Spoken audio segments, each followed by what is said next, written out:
الحمدللہ رب العالمین والصلاة والسلام علی محمد الامین واعوذ باللہ من الشیطان الرجیم بسم اللہ الرحمن الرحیم۔ خواتین و حضرات، ہم البیان کے مقدمے کا مطالعہ کر رہے ہیں۔ اس میں یہ چیز واضح کی گئی کہ جب اللہ کے رسول مبعوث ہوتے ہیں تو مختلف مراحل سے گزرنے کے بعد ان کی قوم کا فیصلہ سنا دیا جاتا ہے۔ یہ فیصلہ دو صورتوں میں صادر ہوتا ہے، یعنی ایک صورت یہ ہوتی ہے کہ رسول کے ساتھی کم تعداد میں ہیں، کوئی دارالہجرت بھی میسر نہیں ہوا۔ دوسری صورت یہ کہ اس کے ساتھی بھی معتدب تعداد میں ہیں اور کوئی دارالہجرت بھی میسر ہو گیا ہے۔ تو میں نے لکھا ہے کہ پہلی صورت میں، یعنی پہلی صورت کون سی ہے؟ جس میں ساتھی بھی کم تعداد میں ہے، کوئی دارالہجرت بھی نہیں میسر ہوا۔ جیسے سیدنا لوط علیہ السلام کا معاملہ ہے کہ بیوی بھی ساتھ جانے کے لیے تیار نہیں ہے۔ پہلی صورت میں رسول کے قوم کو چھوڑ دینے کے بعد، یعنی ہجرت ہوتی ہے، رسول اپنی قوم سے نکل جاتا ہے۔ اس کی تفصیلات آپ کو قرآن میں ملیں گی، جس میں یہ بتایا جائے گا کہ کس رسول نے اپنی قوم کو کس وقت کس طرح چھوڑا۔ رسول کے قوم کو چھوڑ دینے کے بعد یہ فیصلہ اس طرح صادر ہوتا ہے کہ آسمان کی فوجیں نازل ہوتی ہیں۔ رسول اپنے چند ساتھیوں کو لے کر بستی سے نکل جاتا ہے، اور اس کے نکلنے کے بعد یہ معلوم ہوتا ہے کہ آسمان کی فوجیں زمین پر آ گئی۔ خدا کے جنود قاہرہ نے حملہ کر دیا ہے اس پوری بستی پر۔ صاف و حاسب کا طوفان اٹھتا۔ عام طور پر اللہ تعالیٰ نے یہ طریقہ اختیار کیا ہے کہ جس کو آپ سائیکلون کہتے ہیں، یعنی جس میں تیز آندھی چلتی ہے اور پھر وہ سب کچھ اٹھا کے پھینک دیتی ہے۔ اس کی تصویریں کھینچی ہیں قرآن مجید نے کہ کیسے ہوا یہ۔ صاف و حاسب کا طوفان اٹھتا، یعنی جو کنکر پتھر اٹھا کے پھینکنے والی ہوائیں ہیں ان کو صاف و حاسب کہا جاتا ہے۔ اور ابر و باد کے لشکر، بادل امڑ آتے ہیں، آسمان برس پڑتا ہے، اور یہ معلوم ہوتا ہے کہ ہواؤں کے عجائب تصرفات سے ایک غیر معمولی نوعیت کی جنگ چھڑ گئی ہے، جس میں اب اس بستی میں کچھ بھی باقی نہیں بچے گا۔ ابر و باد کے لشکر قوم پر اس طرح حملہ آور ہو جاتے ہیں، یعنی ہوا اور بادل، یہ معلوم ہوتا ہے کہ پوری بستی کو تلپٹ کر دینے کے لیے امٹ پڑے کہ رسول کے مخالفین میں سے کوئی بھی زمین پر باقی نہیں رہتا۔ یہ آگے آپ دیکھیں گے کہ قرآن مجید اس کی کیسی تصویریں کھینچتا ہے۔ اس کا سب سے پہلا ظہور تو سیدنا نوح علیہ السلام کے بعد ہوا، یعنی آپ یہ دیکھیے کہ کیا ہوا ہے۔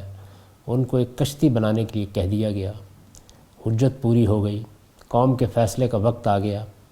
قوم کے سردار اور اعیان و اکابر مذاق اڑاتے ہوئے پاس سے گزرتے ہیں، وہ خاموشی سے کشتی بنا رہے ہیں، چونکہ اتنے بڑے پیمانے پر طوفان آنے والا ہے کہ اب کوئی جگہ نہیں ہے جہاں رسول اور اس کے ساتھیوں کو نکال کے لے جایا جا سکے۔ تو ایک کشتی بنانے کا حکم دے دیا گیا، اور پھر اہل ایمان سیدنا نوح علیہ السلام کے ساتھ اس میں سوار ہو گئے۔ اب کیا ہوتا ہے؟ قرآن مجید بیان کرتا ہے کہ ہم نے آسمانوں کو حکم دیا کہ اپنا پانی پھینک دو، اور زمین سے کہا اپنا پانی اگل دو، اور ہم نے ایک جگہ مقرر کر دی تھی، وہاں جا کے پانی کھڑا ہو گیا۔ یعنی اس طریقے سے یہ فیصلہ صادر ہوتا ہے۔ اور قرآن مجید نے ایک مقام پر یہ تصویر ہمارے سامنے رکھی ہے کہ کس طرح نوح علیہ السلام کا بیٹا یہ کہتا ہے کہ میں پہاڑ پر چڑھ کر اپنے آپ کو بچا لوں گا، اور وہ بھی دست بدعا ہوتے ہیں، لیکن ایک موج اٹھتی ہے اور اس کو ہی بہا لے جاتی ہے۔ یعنی اس طریقے سے پوری کی پوری قوم برباد کر دی جاتی ہے، زمین پر کوئی بھی باقی نہیں رہتا۔ قرآن سے معلوم ہوتا ہے کہ قوم نوح، قوم لوط، قوم صالح، قوم شعیب اور اس طرح کی بعض دوسری قوموں کے ساتھ یہی معاملہ پیش آیا۔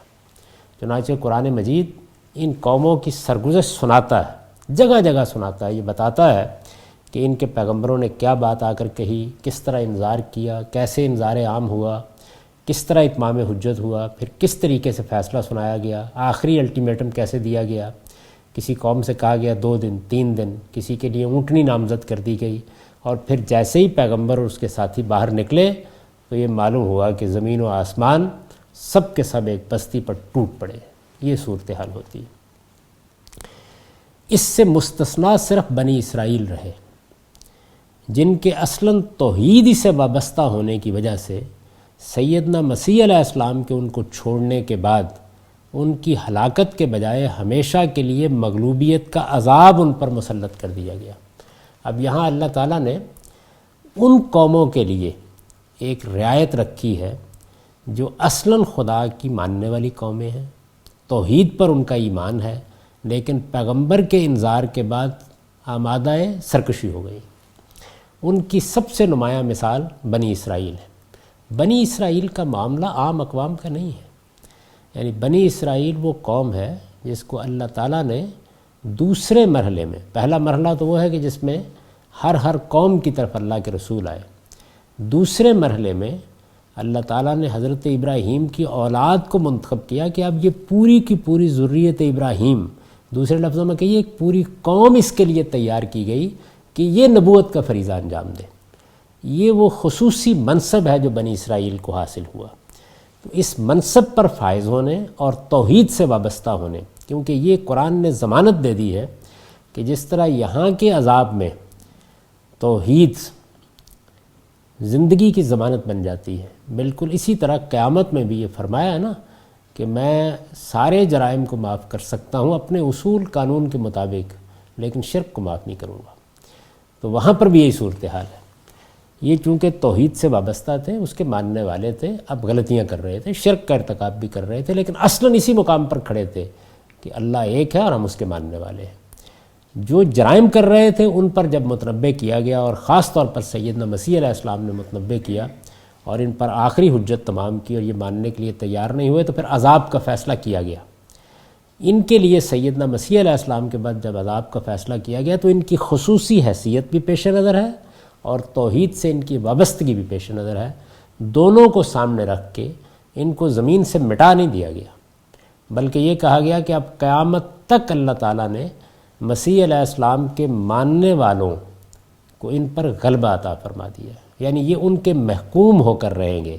تو گویا جو اللہ کا فیصلہ صادر ہوتا ہے، جس طرح آپ کہتے ہیں نا کہ فلاں مجرم کو سزائے موت اور فلاں کو عمر قید، تو ان کے لیے عمر قید کی سزا ہوئی ہے، یعنی ان کو محکوم اور مغلوب کر کے قیامت تک باقی رکھا جا رہا ہے۔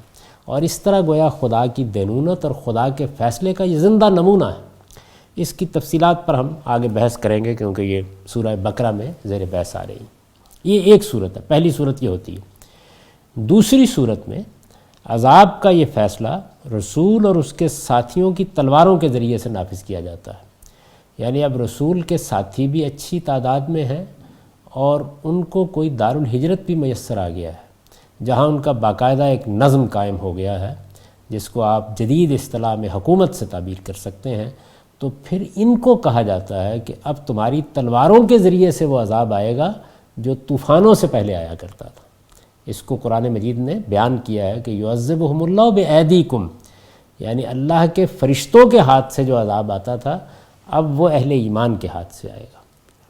اس صورت میں قوم کو کچھ مزید مہلت مل جاتی ہے۔ رسول اس عرصے میں دارالہجرت کے مخاطبین پر اتمام حجت بھی کرتا ہے۔ اب دارالہجرت میں جہاں آ گئے ہیں وہاں بھی کچھ لوگ ہوں گے، تو اتمام حجت کا ایک دوسرا مرحلہ شروع ہو جاتا ہے، جیسے کہ یثرب میں ہوا، یعنی رسالت میں آپ صلی اللہ علیہ وسلم نے اپنی قوم قریش مکہ پر اتمام حجت کیا، ہجرت کی، یثرب میں آئے، اور پھر یہاں یہود آباد تھے، اوس و خزرج کے قبائل آباد تھے، ان پر اتمام حجت شروع ہو گیا۔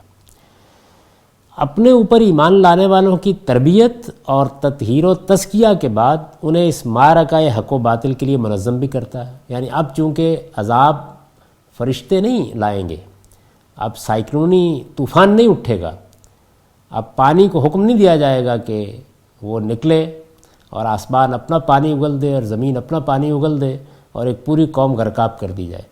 اب ان لوگوں کے ہاتھ سے عذاب یا سزا کا نفاذ ہونا ہے، تو اس وجہ سے اب کیا ہے کہ ان کی تربیت کی جائے، ان کا تطہیر تزکیہ کیا جائے، ان کو پہلے تیار کیا جائے۔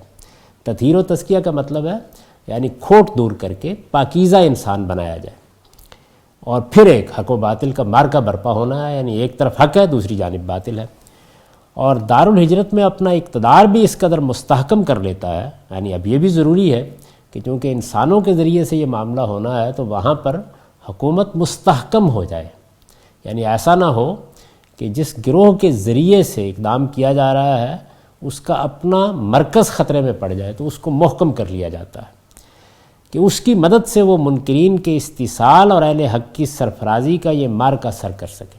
یعنی اب منکرین کو جڑ سے اکھاڑ پھینکنا ہے، استیصال کا مطلب یہ ہے، اور اہل حق کو سرفرازی حاصل ہونی ہے۔ خدا کا فیصلہ یہ صادر ہونا ہے کہ یہ چھوٹا سا گروہ اب زمین کی حکومت حاصل کرے گا اور دوسرے گروہ کو ان کا مغلوب و محکوم ہو کر رہنا ہے یا زمین سے مٹا دیا جانا ہے، یہ ہونا ہے۔ اب تو یہ ایک بڑا مارکا ہے، اب اس کو سر کرنے کے لیے لوگوں کو تیار کیا جاتا ہے۔ نبی صلی اللہ علیہ وسلم کے معاملے میں یہی دوسری صورت پیدا ہوئی، یعنی رسول اللہ صلی اللہ علیہ وسلم کے معاملے میں وہ پہلی صورت نہیں ہوئی کہ حضور ہجرت کر کے نکلتے، غار ثور میں اپنے ساتھیوں کے ساتھ آ کے بیٹھتے اور آسمان کی فوجیں اترتی اور مکے کو تباہ کر دیا جاتا، یہ نہیں ہوا۔ بلکہ چونکہ آپ کے ساتھی بھی معتدب تعداد میں تھے، آپ کو دارالہجرت بھی میسر آ گیا تھا، تو اب یہ دوسری صورت پیدا ہوئی۔ نبی صلی اللہ علیہ وسلم کے معاملے میں یہی دوسری صورت پیدا ہوئی، چنانچہ آپ کی طرف سے انذار عام، اتمام حجت، ہجرت و برات اور اپنے مخاطبین کے لیے جزا و سزا کی یہ سرگزشت تھی قرآن کا موضوع ہے۔ یعنی اب کیا ہے؟ اب یہ ہے کہ قرآن کا موضوع کیا ہے؟ انذار ہو رہا ہے، انذار عام ہو رہا ہے، اتمام حجت کا مرحلہ آ گیا ہے، ہجرت کا موقع آ گیا ہے، قوم کو چھوڑنا ہے اب، اور پھر مخاطبین کے لیے فیصلہ سنایا جا رہا ہے، جزا و سزا برپا ہو رہی ہے۔ تو یہ سارے مراحل ذہن نشین کر لیجئے، یعنی انذار، خبردار کرنے کا عمل شروع ہو گیا۔ 2-3 سال اگر تاریخ کو آپ پڑھیں تو یہ معلوم ہوتا ہے کہ یہی صورت رہی۔ انذار عام کا مرحلہ شروع ہو گیا، رسول اللہ صلی اللہ علیہ وسلم کو حکم دیا گیا کہ اب آپ اٹھیے اور اپنی پوری قوم کو، اس کے سرداروں کو کھلم کھلا مخاطب کیجئے، علانیہ دعوت دیجئے، میدان میں کھڑے ہو جائیے اور اب بتائیے ان کو کہ ان کے ساتھ کیا معاملہ ہونے والا ہے۔ اس کے بعد پھر ظاہر بحث تمیز شروع ہوتی ہے۔ اللہ تعالیٰ اپنا پیغام پہنچانے کے لیے پیغمبر کو طرح طرح کے اسالیب میں اپنی دعوت دیتے ہیں، وہ لوگوں کے سامنے پڑھی جاتی ہے، پھر ان کے سوالوں کے جواب دیے جاتے ہیں، ان کے عذرات کا کلا کما کیا جاتا ہے، تو ایک گویا اتمام حجت کا مرحلہ شروع ہو جاتا ہے۔ پھر اس کے بعد آپ دیکھیں گے قرآن مجید میں کہ ہجرت و برات کا موقع آتا ہے، اب فیصلہ ہو گیا ہے کہ رسول کو چھوڑ دینا ہے۔ یہ بھی کوئی 2-3 سال یہ مرحلہ جاری رہا ہے اگر آپ تاریخ کا مطالعہ کریں، اور یہ معلوم ہوتا ہے کہ اس کے بعد پھر جب دارالہجرت میسر ہوا تو اب گویا مخاطبین کے لیے جزا و سزا کا فیصلہ ہو رہا ہے، یعنی اب اللہ تعالیٰ نے سزا دینے کا عمل بھی شروع کر دیا ہے اور جزا دینے کا عمل بھی شروع کر دیا ہے، یہاں تک کہ پھر 10 سال کے عرصے میں یہ سارا عمل بھی پایہ تکمیل کو پہنچ گیا۔ یہ جو ساری سرگزشت ہے، یعنی انذار ہونا ہے، انذار عام ہونا ہے، مخاطبین پر حجت تمام ہونی ہے، ہجرت اور برات کا مرحلہ آنا ہے، یہ جو سب کچھ ہے یہ ایک سرگزشت ہے، یہ ایک کہانی ہے، یہ قرآن کا موضوع ہے۔ یعنی قرآن مجید اصل میں یہ کہانی آپ کو سنا رہا ہے، پوری کی پوری داستان جیسے ہوئی ہے ویسے کی ویسے محفوظ کر دی گئی ہے۔ اس کی ہر سورہ اسی پس منظر میں نازل ہوئی ہے، یعنی یوں نہیں ہے کہ کسی سورہ میں توحید بیان ہونی ہے، کسی میں آخرت بیان ہونی ہے، کسی میں قانون بیان ہونا ہے، ایسے نہیں ہے، بلکہ یہ عمل ہونا ہے اور اس کے خطبات ہیں جو نازل ہو رہے ہیں، اسی پس منظر میں نازل ہوئی ہے، اور اس کے تمام ابواب اسی لحاظ سے مرتب کیے گئے ہیں۔ یعنی اب جب ترتیب دیا گیا قرآن مجید کو، اور جس طرح کہ آگے معلوم ہوگا کہ 7 ابواب میں تقسیم کر کے صورتیں مرتب کی گئیں، تو ترتیب میں بھی یہی چیز ملحوظ رکھی گئی، یعنی انہی مراحل کے لحاظ سے صورتوں کو مرتب کر دیا گیا۔ تو یہ سمجھ لینا چاہیے بہت اچھی طرح سے، اس سے ترتیب کی حکمت بھی واضح ہو جائے گی۔ اس ترتیب کی نوعیت، یعنی یہ جو قرآن مجید کو اب ترتیب دیا گیا ہے، تو اس کے اندر جو فلسفہ کار فرما ہے وہ وہی ہے کہ پیغمبر کی سرگزشت کے مراحل کے لحاظ سے ترتیب دے دیا گیا ہے۔ یعنی یوں سمجھیے کہ آپ نے رخت سفر باندھا، آپ سامان اٹھا کر باہر نکلے، آپ نے کسی بس یا کسی ٹرین کا انتخاب کیا، آپ ایئرپورٹ پر پہنچے، تو یہ مراحل ہیں نا، تو ان مراحل کے لحاظ سے آپ کے سفر کے مراحل ہیں، پیغمبر کی دعوت کے مراحل، یعنی انذار عام، اتمام حجت، ہجرت و برات، جزا و سزا، یہ جو مراحل ہیں ان مراحل کا ہی لحاظ رکھ کے قرآن کو ترتیب دے دیا گیا، کیونکہ وہ صورتیں اتری اس کے لحاظ سے۔ اس ترتیب کی نوعیت بالاجمال یہ ہے کہ قرآن کی تمام صورتیں آپس میں توام بنا کر، یعنی اب قرآن مجید کی جو صورتیں مختلف مراحل میں اتریں تو کیا کیا گیا، ان تمام صورتوں کو جو 114 کی تعداد میں ہیں ان کو سامنے رکھا گیا، اور پھر ان میں سے سب صورتوں کو توام بنا دیا گیا، جوڑے پیز کی شکل. یعنی صورتیں کچھ اپنے مضمون کے لحاظ سے ایسی ہیں کہ ایک سورہ سے بات شروع ہوتی ہے، دوسری میں پایہ تکمیل کو پہنچ جاتی ہے، ایک سے تمہید اٹھائی جاتی ہے، دوسرے میں نتائج سامنے آ جاتے ہیں، ایک میں ایک پہلو کو لیا جاتا ہے، دوسرے میں دوسرے پہلو کو لے لیا جاتا ہے.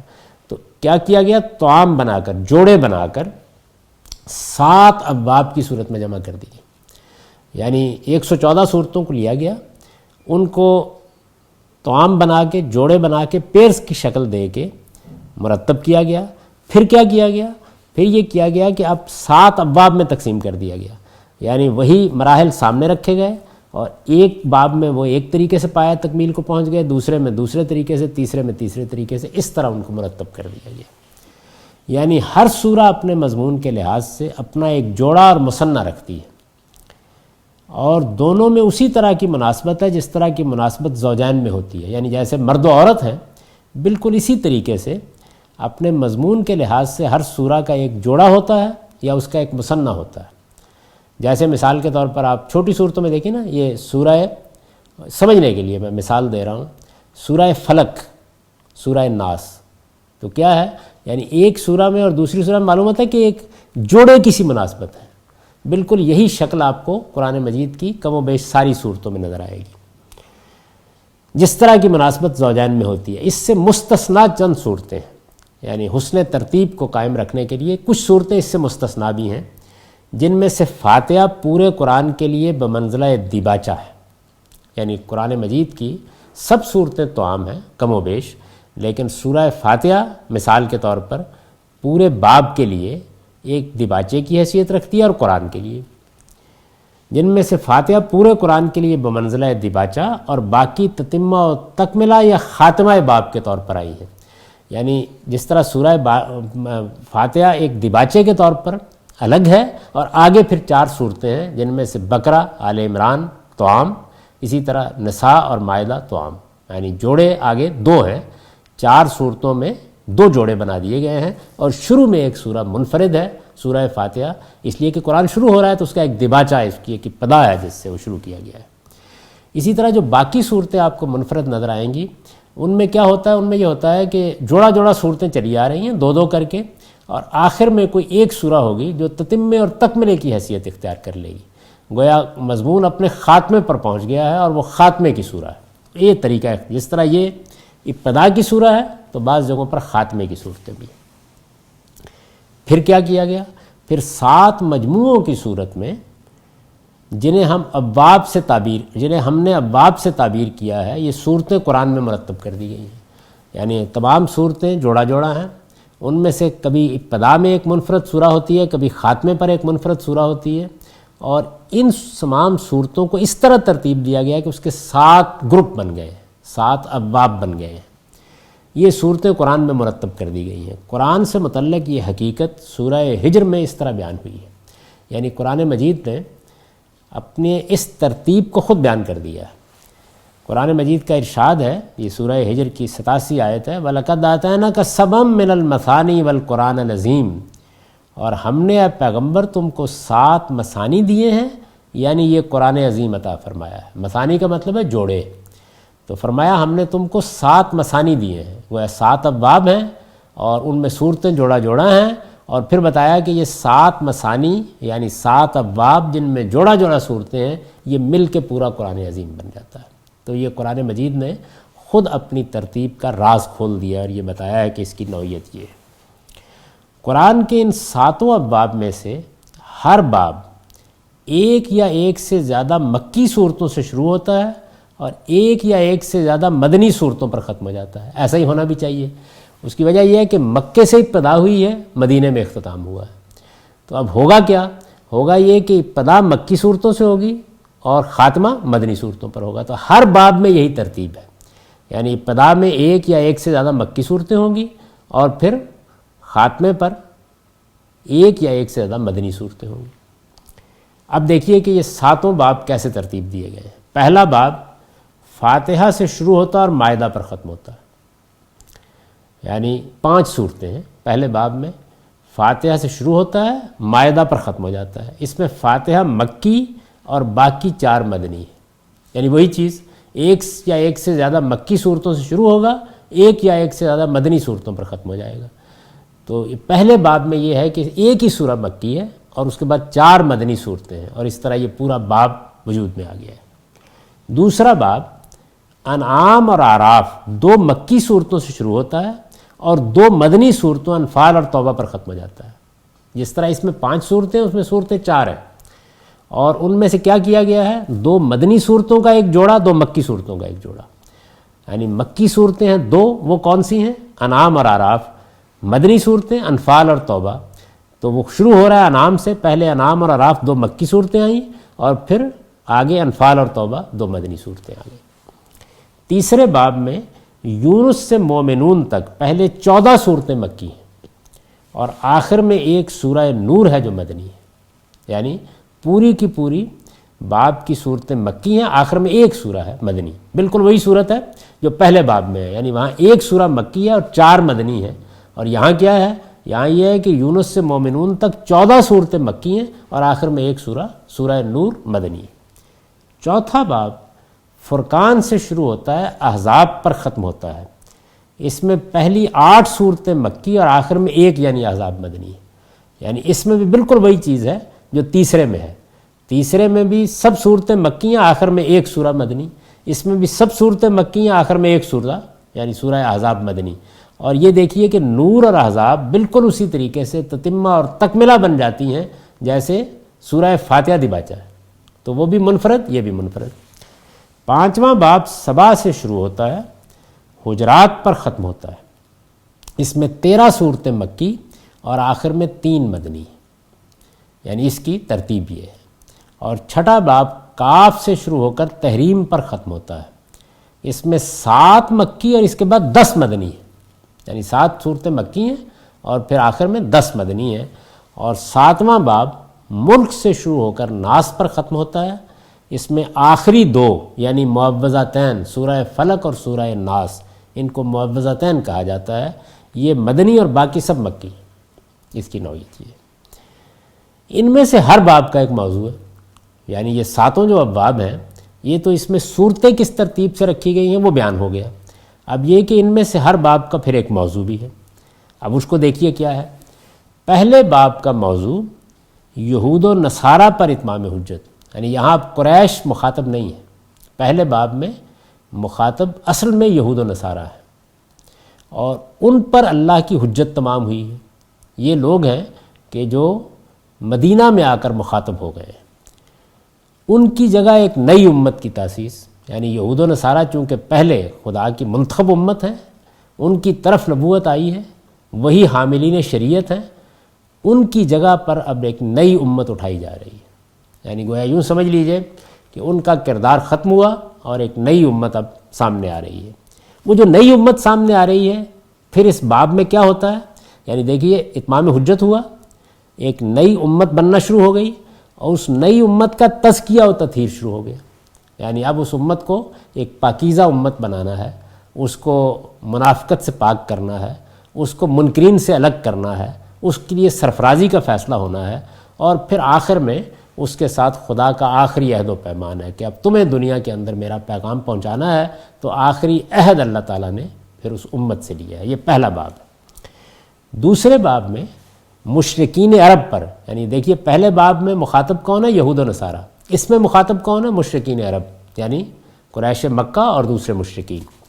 دوسرے باب میں مشرکین عرب پر اتمام حجت، مسلمانوں کے تزکیہ و تطہیر اور خدا کی آخری دینونت کا بیان ہے۔ یعنی دوسرا باب کیسے ہوتا ہے، اس میں مشرکین عرب پر اللہ کی حجت تمام ہوتی ہے، پھر اس کے بعد جو لوگ ایمان لا چکے ہیں ان کا وہی تزکیہ و تطہیر، یعنی انہیں پاکیزہ بنانے کا عمل، انہیں دوسروں سے الگ کرنے کا عمل۔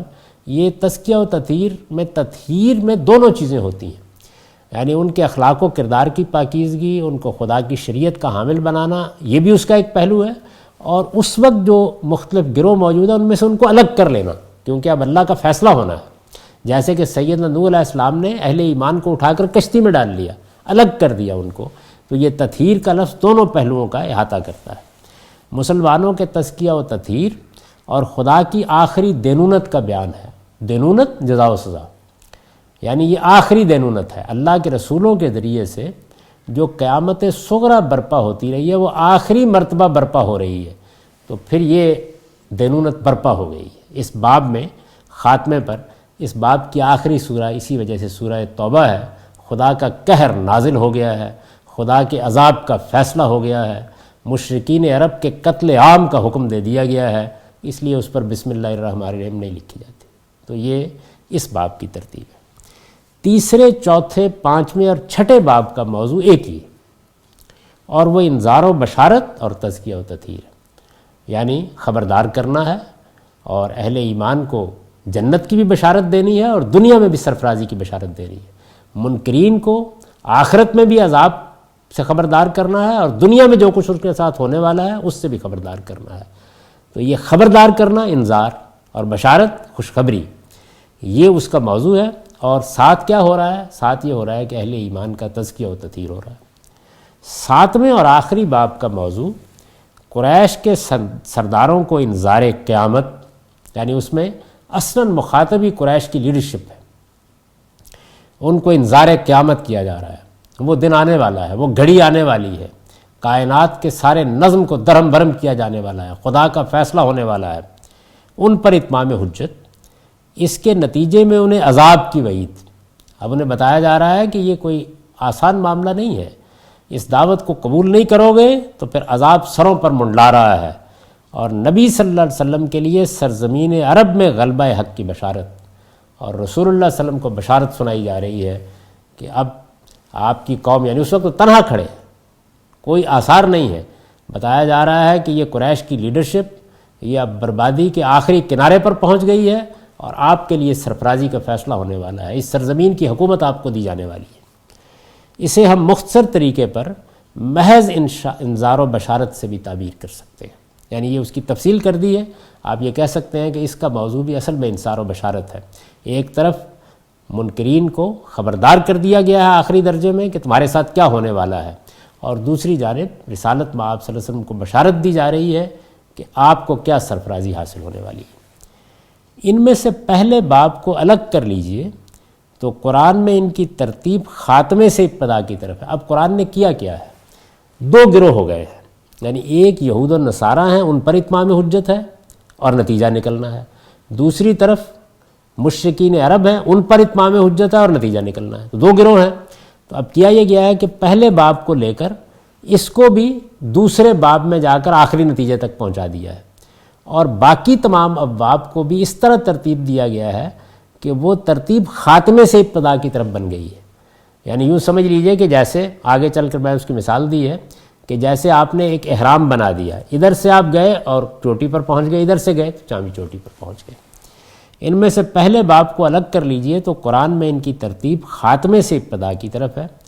چنانچہ ساتواں باب انذار و بشارتی پر مکمل ہو جاتا ہے. پیچھے سے دیکھیے، اس کے بعد چھٹے کے بعد پانچویں کے بعد چوتھے اور تیسرے باب میں انذار و بشارت کے ساتھ تزکیہ و تطہیر کا مضمون بھی شامل ہو گیا.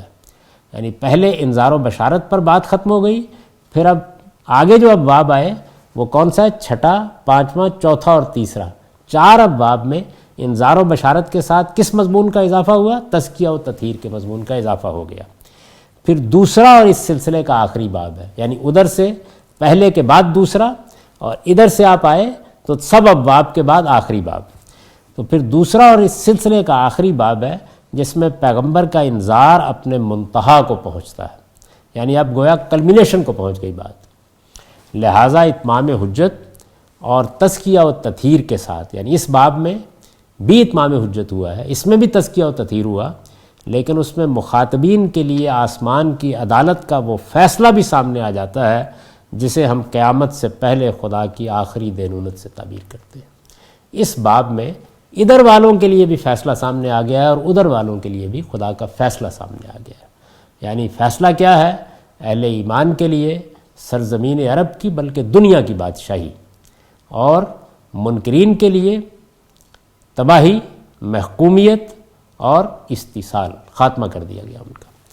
تو یہ آخری دینونت ہے، آخری جزا و سزا ہے جو دنیا میں برپا ہوئی، اور اب اس کے بعد قیامت کی جزا و سزائی برپا ہوگی۔ آخری مرتبہ، چونکہ رسول اللہ صلی اللہ علیہ وسلم پر نبوت ختم ہو گئی، تو آخری مرتبہ یہ واقعہ، یعنی خدا زمین پر قیامت برپا کرے، یہ آخری مرتبہ رسالت میں آپ صلی اللہ علیہ وسلم کے ذریعے سے ہوا۔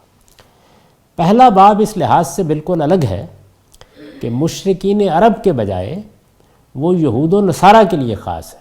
یعنی پہلے باب کی یہ خصوصیت ہے کہ باقی تمام ابواب مشرکین عرب پر اتمام حجت کر رہے ہیں، وہی رسول اللہ کی قوم ہے اصل میں، اور یہ جو پہلا باب ہے وہ اس لحاظ سے بالکل منفرد ہو جاتا ہے کہ اس کے مخاطب یہود و نصارہ ہیں، ان پر اس میں اتمام حجت کیا گیا ہے۔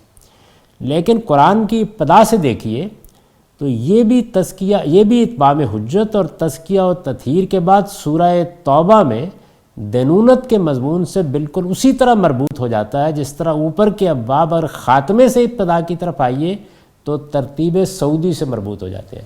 ترتیب سعودی الٹی ترتیب، یعنی ادھر سے نیچے سے اوپر آئیے، ادھر سے آپ اوپر جائیے، تو اوپر جا کے آپ سورہ توبہ میں مل جاتے ہیں کہ وہاں یہود و نصارہ کا بھی فیصلہ سنا دیا گیا ہے اور مشرکین عرب کو بھی فیصلہ سنا دیا گیا ہے۔ لہٰذا دوسرا باب گویا ایک ذروہ سنام ہے، یعنی جیسے اونٹ کا کوہان ہوتا ہے تو سنام اونٹ کے کوہان کو کہتے ہیں، اور ذروہ اس کا جو اوپر کا کنارہ ہے، تو لہٰذا دوسرا باب گویا ایک ذروہ سنام ہے جہاں دونوں طرف سے ایک ہی مضمون، محض اس فرق کے ساتھ کہ مخاطبین تبدیل ہو گئے ہیں، اپنے نقطہ کمال تک پہنچتا اور ختم ہو جاتا ہے۔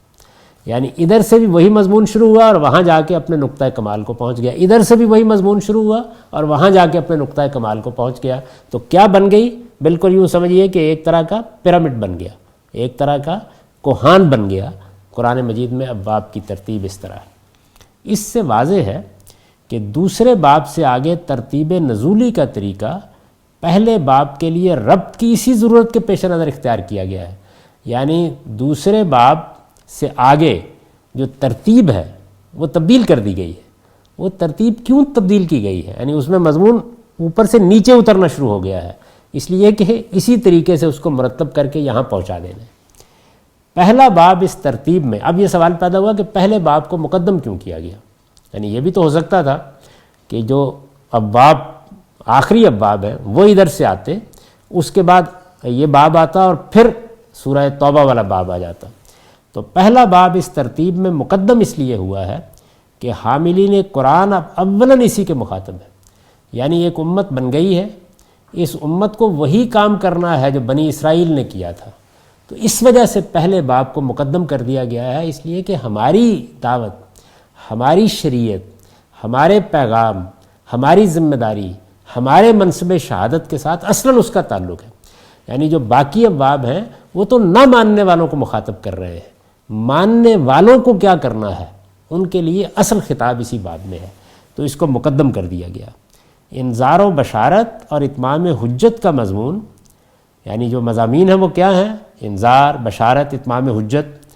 پہلے باب کو چھوڑ کر بالعموم مکیات اور تزکیہ و تطہیر کا مضمون مدنیات میں بیان ہوتا ہے۔ یعنی مضامین کیا ہیں قرآن کے؟ یعنی یا انذار ہو رہا ہوگا، بشارت ہو رہی ہوگی، یا اتمام حجت ہو رہا ہوگا، یا ہجرت و برات کے مراحل آ رہے ہوں گے۔ تو مکیات میں یعنی مکی صورتوں میں یہ مضامین زیادہ تر بیان ہوتے ہیں، اور جو مدنیات ہیں، مدنی صورتیں ہیں، ان میں تزکیہ اور تطہیر کے مضامین زیادہ تر بیان ہوتے ہیں۔ تزکیہ اور تطہیر کا مطلب میں سمجھا چکا، یعنی اس کے اندر یا تو شریعت دی جائے گی، مسلمانوں کو پاکیزہ زندگی کے لیے کیا چیزیں اختیار کرنی ہیں ان کی تعلیم دی جائے گی، انہوں نے جو غلطیاں اس وقت کی ہیں ان غلطیوں پر انہیں متنبہ کیا جائے گا، اور ان کو الگ کیا جائے گا منافقین سے، منکرین سے، تاکہ خدا کا فیصلہ سامنے آئے۔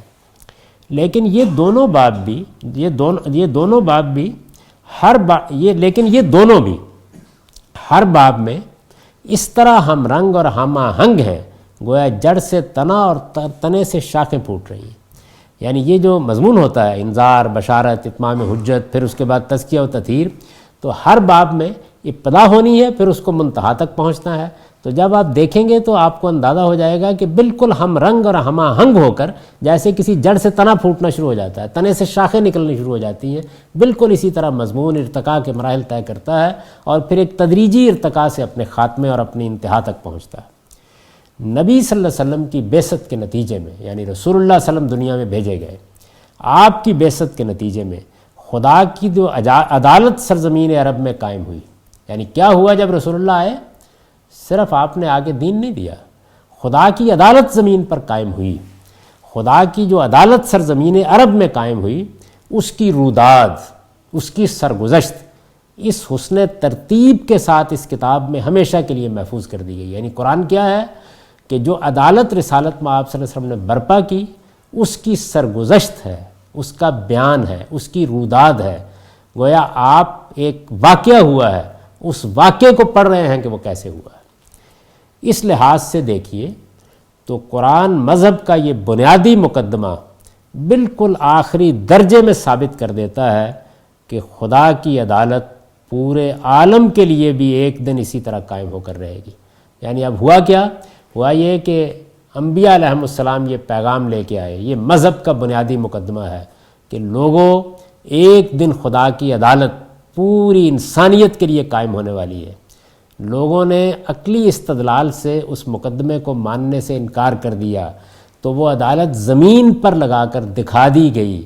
قرآن مجید اس عدالت کی سرگزشت ہے. اور اس طرح گویا جس طرح ایک سائنسدان اپنی لیبارٹری میں تجربہ کر کے آپ کو بتا دیتا ہے کہ میں کیا کہہ رہا ہوں، قرآن نے آخرت کے اس مقدمے کو اسی طرح ثابت کر دیا. یہ البیان کا مقدمہ ہے جو یہاں پایہ تکمیل کو پہنچ گیا. اس کے بعد ہم پہلے باب کا مطالعہ شروع کریں گے. اقول و قولی ھذا واستغفر اللہ لی ولکم ولسائر المؤمنین.